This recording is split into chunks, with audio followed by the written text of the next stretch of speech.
Hello, everyone. Okay, it sounds like we're live now. Hello, everyone. I'm Michelle Pacansky-Brock, and I'm with Academic Partnerships, and I'd like to welcome you to the first Learn with Michelle event. I'm very excited to be here today and to welcome my guests. We are going to be speaking about GLEAN, a campus-supported suite of emerging tools for faculty and students. And I'm thrilled to welcome my first two guests here. There I am. Sorry about that, folks. Why don't we take a moment here just to introduce my first two guests here, Susan and Charla. Susan and Charla are just going to introduce themselves and talk a little bit about who they are and how they are connected with GLEAN. Hi. Yeah, so my name is Susan Gautsch, and I am Director of eElearning in the Business School at Pepperdine University. And I also teach in information systems, so not only do I approach GLEAN from the administrative side, I also have taught with it and have been my best guinea pig. My second best guinea pig is Charla. And my name is Dr. Charla Griffy-Brown. I'm a professor of information systems and technology management and director of the Center for Teaching and Learning Excellence at the Grazie-Dio School of Business and Management. And we are focused on keeping things real at the Grazie-Dio School, relational, applied, experiential, and learner focused. So GLEAN is the tool that we use to translate that into our online and hybrid environments. Well, I'm really excited to learn more about GLEAN. I learned about GLEAN several years ago, actually, when I was attending a conference. I heard it showcased in a session and was really excited to feature it in my recent book, Best Practices for Teaching with Emerging Technologies. And I'm thrilled to have these two fabulous individuals here to talk a little bit more about how GLEAN came about at Pepperdine. And we're going to get started by hearing from Susan, who is kind of really involved with getting GLEAN up and running from the ground up. Susan, I understand that you're actually the designer of GLEAN, right? This is true. This is true. Okay, so why don't I pass the ball over to you and have you tell a little bit about the GLEAN story? Sure. Well, GLEAN, first off, it stands for the Grazie-Dio Learning Environment and Network. So we're the Grazie-Dio School of Business, and what the idea with it is there are a number of shortcomings using just a traditional learning management system. I'm going to share with you actually just a little something here that can walk us through it a bit. So as many of you know, there have been over the last decade or so pretty, incremental changes in learning management systems. I put the Blackboard icon there just because that's what we were using originally. We're actually on Sakai right now. But nonetheless, from a faculty perspective, they function very much in the same way. And over the years, it's gotten a little bit better, a little bit better, a little bit better. But something was also happening around, let's say, 2006 or something.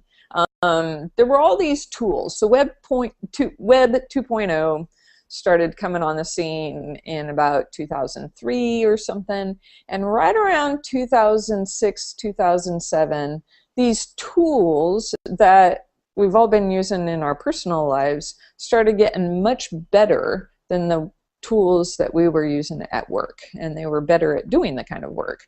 And many of you are probably experiencing this too, where you'll just go grab that tool and you'll start using it. From a support end and a consistency perspective from the students, this can create a little bit of havoc because now there's 500 different tools and logins and passwords and so forth then that you got to use for each of your different classes, and so that can become kind of chaotic in many different ways. So the idea with GLEAN is to harness sort of the goodness, if you will, of both things. So looking at this graph, you'll see that we have LMSs. There's maybe 2 or 3 LMSs that maybe four that that we know about and that you know about. The Blackboard, Sakai, Desire to Learn, Instructure, Canvas is becoming big now.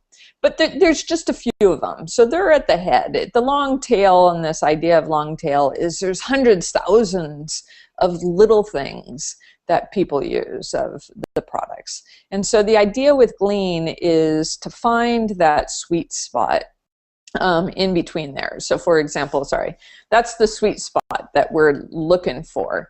Now, looking at the difference of the tools of a traditional learning management system and something that we're generically calling, and many other people do, a personal learning environment. These would be the use of all these other different tools.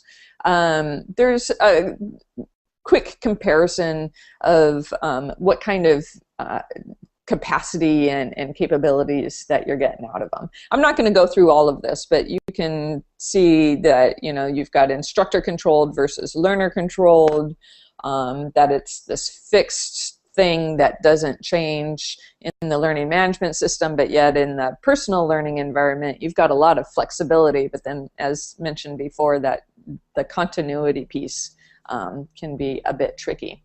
So again, we're looking for the sweet spot. How can we really harness the capabilities of a bunch of these smaller tools while still having the sense of stability and continuity that we get with our traditional learning management system?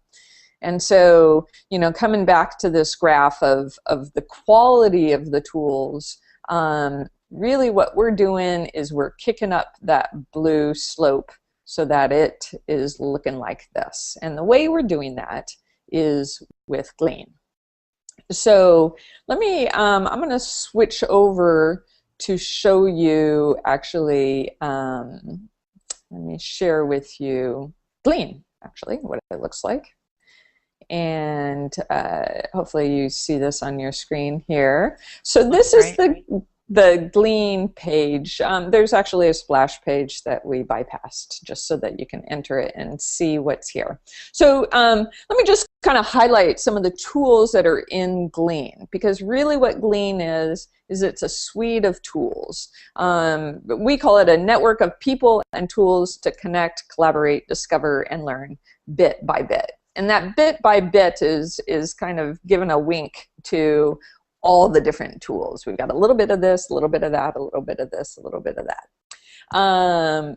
So here within the GLEAN launching page, you'll see that we have the Google Apps suite of tools. So the Gmail and chat and the calendar. What of course gets used most in all of this, well, besides the email, is the Google Drive and files and the simultaneous editing of docs. We also, of course, have Google Sites, which, by the way, this back end, what you're looking at right now, bringing all of this together, is a Google site. So we've got the Google App tools. We also, I'm just going to bounce around a little bit here. On the right, you can see that we do have Sakai, is part of the GLEAN suite. In the center then, we have a tool, we use a tool called Yammer that's used quite a bit in the enterprise, and given that we are a business school, we have a bit of an imperative also to bring in tools that are being widely used in business. Yammer, as you may know, if you've heard of it, just was acquired, I guess, last summer from by Microsoft for an outrageous sum of $1.2 billion, but it's Facebook. It looks like Facebook. It behaves similar to Facebook. It's a social network, only it's intended to be used in the enterprise. So it's behind a firewall, but it's a fantastic tool, and Charla will talk more about it, of course, where people can communicate in a Facebook-like manner, and it brings a certain level of openness. You're seeing some of the live conversations that are happening right now just in the little widget, but with any of these tools, you can click on it and it'll take you to a larger page of it. So this is just the launching pad, if you will. Join Me is another tool that we use that I should also note that it's not just the faculty who have access to it, but all of our students do. So Join Me is similar to, it fits into the category that WebEx and GoToMeeting and Illuminate or Collaborate fit into. Only it's a small company that's a branch off of another one, but it's a very simple, easy to use tool, highly intuitive. And that is what we've been looking for. I'll also note that we had, when GLEAN first started, we had Illuminate here, which then was bought by Blackboard. Well, we had gotten off of Blackboard. And there's various reasons why we weren't keeping Illuminate or Blackboard Collaborate in GLEAN. And it was very simple for us to just pull it out and plug in Join Me. Now, I don't mean to oversimplify the transition that other people need to make when they're used to using one tool to another. But I will say that Join Me, every single person who I know who uses Join Me loves the simplicity of it. And both our students and our faculty. So our students meet in teams, our faculty use it for office hours and so forth. Lastly, we use a tool called Voicethread that I know, again, Charla will talk more about, but effectively what it is it's either a easy to use presentation narration tool. That's where people start using it. Both faculty as well as students when they give their presentations, but it also then can be used for asynchronous conversations. And again, I'll leave it at that. And we also are using Camtasia Relay that is for faculty only, and then students are directed here to Jing, which is a sort of a lighter version, if you will, of Camtasia Relay. So you'll see we've got all of these tools. On the launch page here, we have little tutorials right off of the bat. So it's all right here in this single launch page. You see the tabs where you can then go into the other tools pretty seamlessly. And I think I'll turn it over to Charla at this point, who can talk more about the actual use of GLEAN. Could I ask a quick question there? Sure. Is GLEAN tools all the time in my classes, both hybrid classes, and also I use these tools in. We have an online MBA that has just started. So this is kind of the suite of tools that our faculty and students are using. And I wanted to just take a moment. I think that Michelle's going to share some slides so that I can show you a little bit more about how we're going about using these tools in the classroom, so you can see kind of how they apply to the principles that we suggested. As a business school, our focus is creating a learning environment, an environment where you don't just have the faculty pushing out knowledge or information, but actually a collaborative learning environment, because we think that learning is highly social, that involves the experience and the industries of our students, who by and large are fully employed adults working in industries ranging from aerospace to biotech to high tech to entertainment. And so we want to create from that a rich learning environment where everybody can learn from each other. And also we want our learning to be highly applied and experiential. So we have this saying, we try to keep it real, which means that the principles of learning at the Grazie School are that in our classrooms, learning is relational. We do a lot of work in teams, experiential, so you're actually working with businesses in businesses. We have an education to business program where you're looking at real-world business problems real time. Applied, so you learn today something that you'll be able to use at work tomorrow. And learner focused, so there's this opportunity to customize. And if we'll flip to the next slide, I'll actually show you a little bit about how this works. Particularly with some of the social tools we have. And as I mentioned, creating a learning environment is absolutely essential for achieving the goals that I just mentioned.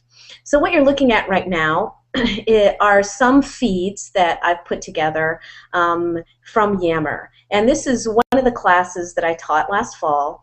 And one of the things I want to point out is that not only are the students very much engaged in an ongoing dialogue, but that this learning actually continues after the class is over.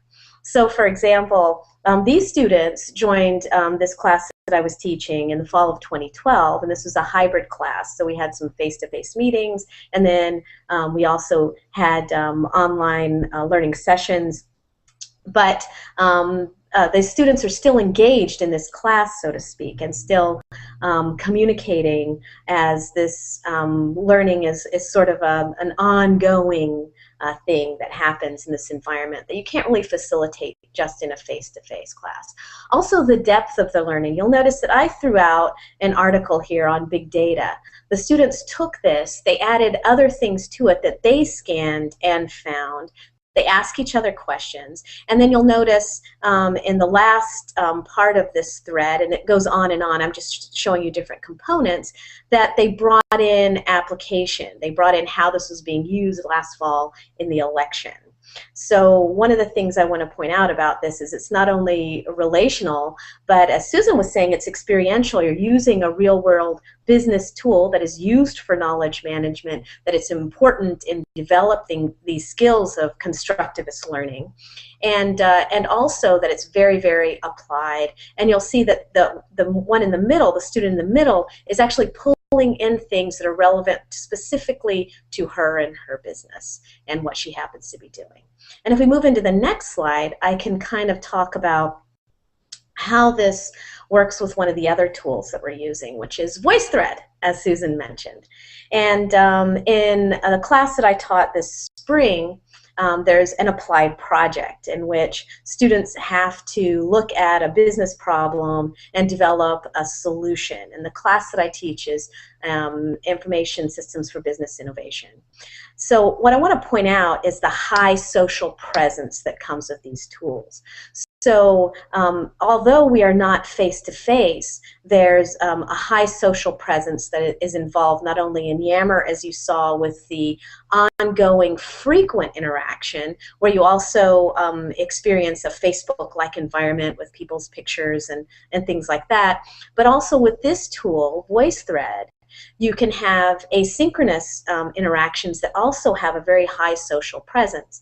So notice these two students are interacting in a dialogue around a particular problem that they have encountered in a business. And this is just the beginning of a presentation, a short virtual presentation they put together, where there was ongoing interaction and roles that they took on. And you can tell from their gestures that they're really engaged, and it sort of gives you a sense of the high level of social presence that's available.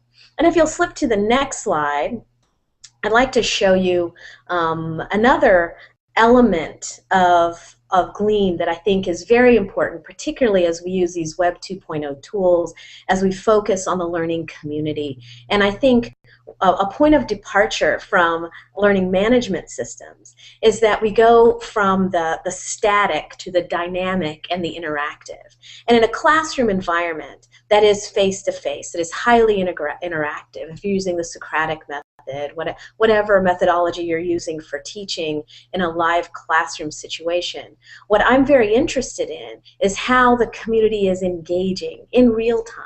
And we can do the same thing with these tools. So what I'm looking at is the background, and this is part of this is kind of a dream of the different things I would like to do more of. But I'm giving you just a sense of the types of highly important and relevant background information that can enable faculty to really drive deeper learning, better engagement, and actually enhance the community of learning that we're trying to develop. So for example, you can track viral trends in a community, not just what you as a faculty member are putting out there, but as you saw in Yammer, they're bringing things to the table. What are those trends? And that can then help me focus, the learner-focused element of keeping it real, to the community. Birds of a feather, you know, the kinds of affinity that is happening, the affiliation networks, the different types of conversations that are going on, and whether or not people are engaged or disengaged. It's wonderful that there's the opportunity with this kind of data to really have a better understanding of the community, and then pull in those who are engaged or who are disengaged. And also you can see those influencers, and this is extremely important if you're interested in this relational aspect of, for example, business and team building, and how to actually show that, demonstrate that, but understand how that's developing within your classroom. So I think that's what I wanted to show you with some of the application of GLEAN, which I think is a fantastic suite of tools. Well, I have to agree with you that I'm feeling pretty excited about GLEAN myself. It's looking pretty great. So I'm checking out our event feed here, and I don't see any questions coming in, but if anyone is watching the live feed, I know there's a little bit of a delay on that live feed, so I did post a message, and I do want everyone to know that they are welcome to post questions in that Google Plus event if you're watching the live feed right now. But I do have a couple of things that I wanted to ask about myself. Charla, you pointed out some things that for me are so important. Both of you pointed out so many things that are just resonating with me that I think are so paramount and so foundational to using the tools included within the GLEAN suite, and others that I can think of that would fall into a similar category. But one of the things that you really touched upon is this notion of social presence, and I just think that it's so amazingly important, particularly for online learning, as you mentioned. So one of the things that I wanted to drill in a little bit is what within the Grazie School of Business at Pepperdine, what is the percentage of classes using GLEAN that are fully online versus seated? Can we get a picture of what that looks like? Well, right now we just launched an online MBA, so there's not a large number of online classes. I think Susan could talk more to the number and level of our hybrid classes, because we've had a number of capacity building initiatives, our Blended Learning Fellows program and 21st Century Faculty Fellows program. So I think you might be able to tell us more, Susan, about the percentage of classes which are blended, maybe. Well, right now, actually, we've got a couple of different initiatives that are moving, and to talk about what our efforts have been to move more blended. As noted, we had our Blended Learning Faculty Fellows program where we incentivized faculty at 3 different angles. One was to go through all of the training, and we worked with them as a group. It was an applied for thing that they did. So that was based on the faculty. Any class that those faculty who went through the Fellows program in terms of the training, redesigning their curriculum, they worked with us one-on-one in that redesign of their entire course. Great. And then the conducting the course was the second part. So designing it, conducting it, and then doing an assessment based on student feedback on that. And for all 3 parts, they were incentivized at different tiers. And but that was more from the capacity building angle for the faculty. So once we had some capacity, we also had the hiccups and bumps. There were all kinds of things around, you generally, when you start something new, you get a performance dip, which is what a lot of our faculty experienced is the first time they did that, because there also wasn't a precedent for it. And Pepperdine, really, our value proposition faced against our neighboring schools, USC and UCLA, that are highly, highly ranked, is we offered the personal touch. It's high touch, strong relationships with faculty and so forth. Sorry about that. And they, so our students right off of the bat were a little skittish with some of of it going online. So what that meant then is the faculty bore the brunt of that when it came time for evaluations and so forth. So we did have a dip, and then it comes up. Now we're at the point where our students are really used to it. They're loving it. They've experienced it. And they're asking for it now even more than they ever were before. So now we're taking it at a programmatic level and launching different blended, and more advertising marketing as it's blended. So there's an entire program then. So insofar as courses, it's a pathway through our traditional MBA program. You can take it blended, or you can take it traditional face-to-face. We also have a Bachelor's of Science in Management program, a Bachelor's Completion program, which is moving into hybrid as well. So our fully employed MBA will have a fully hybrid pathway in the fall, and similarly our Bachelor's of Science in Management Completion program, which is for community college students who then transfer in, but generally they have a lot of experience. They also have a blended path starting in January of 2014. One of the really important questions that I hear from faculty that I think is really important to address is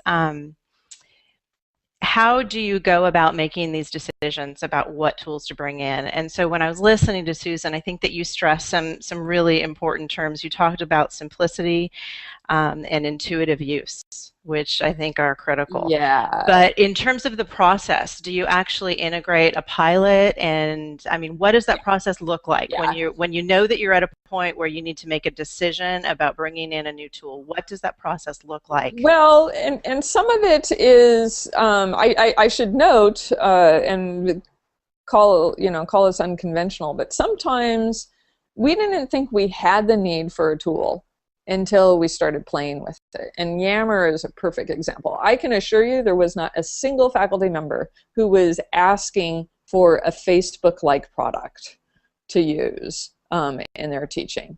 So, so the process differs, and we've had several different kinds of pilots, if you will. So since I started talking about Yammer, I'll talk about that. I was teaching a course at the same time. I saw Yammer win a TechCrunch demo award, and to me, I saw, and in fact, I saw their competitor first, one of their competitors. I saw that it would totally transform the way student interaction could be done as an alternative to the traditional discussion board, basically, that we have within our LMS.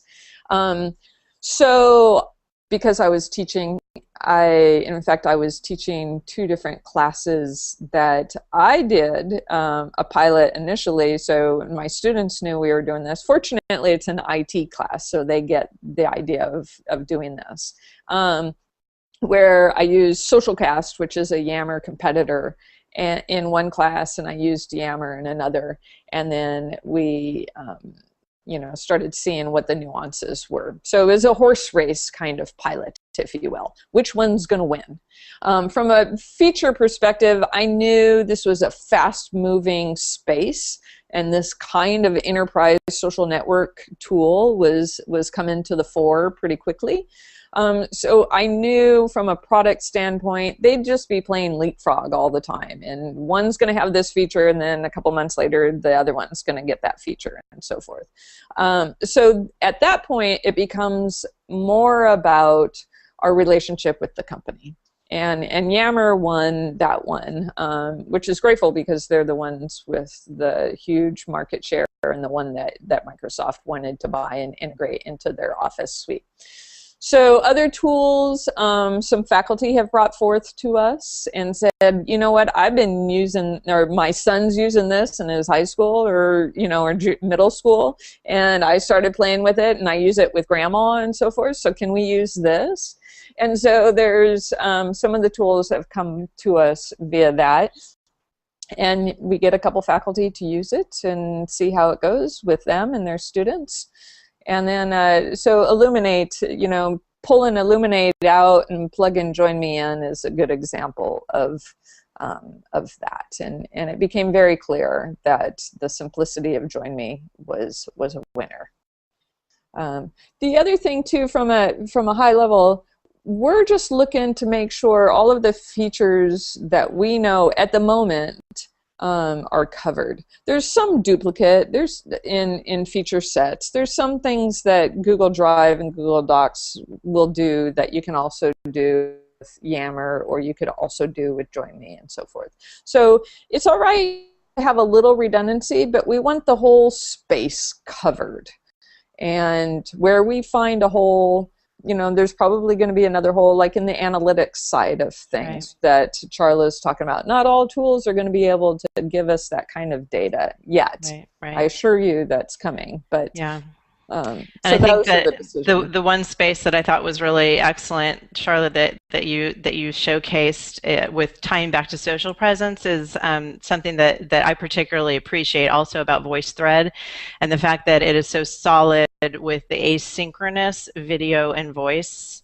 And I think that is a space, that is a type of experience that's really hard to find a tool that delivers well. The voice and the videos is usually something that that you can find in the synchronous space, but with asynchronous, it's really tough to find that.